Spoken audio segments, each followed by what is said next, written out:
अस्सलामुअलैकुम, this is Wasif Ali from defence outpost. तो आज हम एक रिपोर्ट के बारे में बात करेंगे जिसका ये दावा है कि जो यूएस नेवी है वो अपने स्टेल्थ ज़ोम्बोल्ट क्लास डिस्ट्रॉयर्स पर लॉन्ग रेंज हाइपरसोनिक मिसाइल्स को फिट कर सकती है।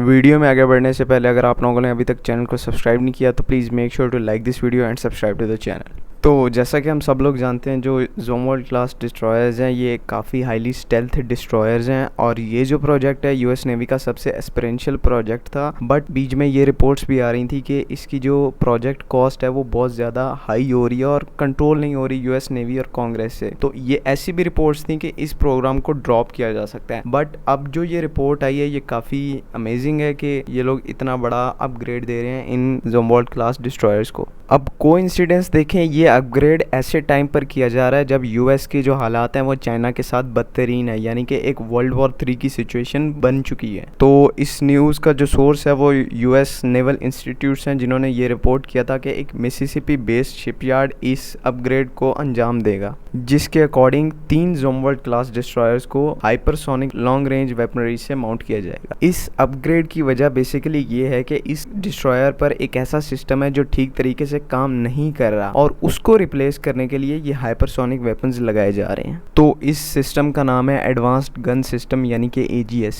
ये एक नेवर आर्टिलरी सिस्टम है जो कि आमतौर पर हम हर बैटलशिप के ऊपर देते हैं, फ्रंट पर माउंटेड होता है। इस सिस्टम का बेसिकली काम ये होता है कि जो शोर पे टारगेट्स होते हैं उनको सॉफ्ट किया जा सके लॉन्ग रेंज पे। बट ये जो स्पेसिफिक एजीएस सिस्टम था ये काफी हाईटेक सिस्टम था और इलेक्ट्रोमैग्नेटिक पल्स को यूज करते हुए प्रोजेक्टाइल को फायर करता था। बट अनफॉर्चुनेटली इसके अंदर एक तो ये हाईटेक तो था ही, बट ये कॉस्टली और एक काफ़ी इनफेक्टिव प्रोग्राम भी था क्योंकि इसकी जो कॉस्ट थी वो बहुत ज़्यादा थी और इसकी मेंटेनेंस काफ़ी कॉम्प्लेक्स थी। और हर ज़ोम्बोल्ट क्लास डिस्ट्रॉयर पर ऐसे 2 सिस्टम्स माउंटेड होते थे। तो मेन एक यही सिस्टम है जिसकी वजह से इस वेसल की जो कॉस्ट थी वो काफ़ी ज़्यादा हो गई थी। और इनिशियली ये वेसल्स जो हैं 32 के नंबर में ली जानी थी, लेकिन इनको ओनली 3 के नंबर में लिया गया क्योंकि कॉस्ट की वजह से। और अब ये रिपोर्ट्स आ रही हैं कि जो हाइपरसोनिक मिसाइल है वो इस एडवांस्ड गन सिस्टम की जगह लेंगे। तो जो हाइपरसोनिक मिसाइल इस एजीएम सिस्टम की जगह लगाया जाएगा उसका नाम है C-HGB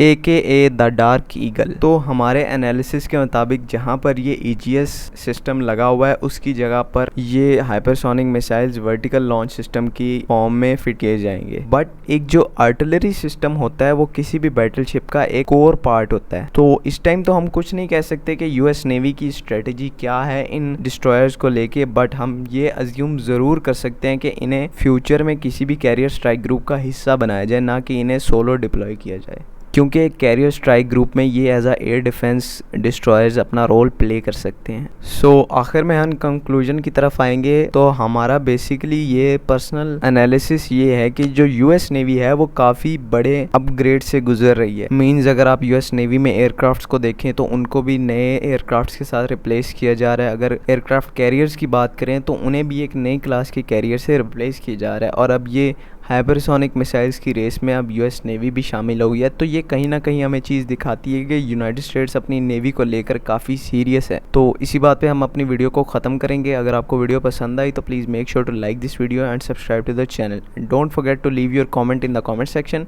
signing out for now, Pakistan जिंदाबाद।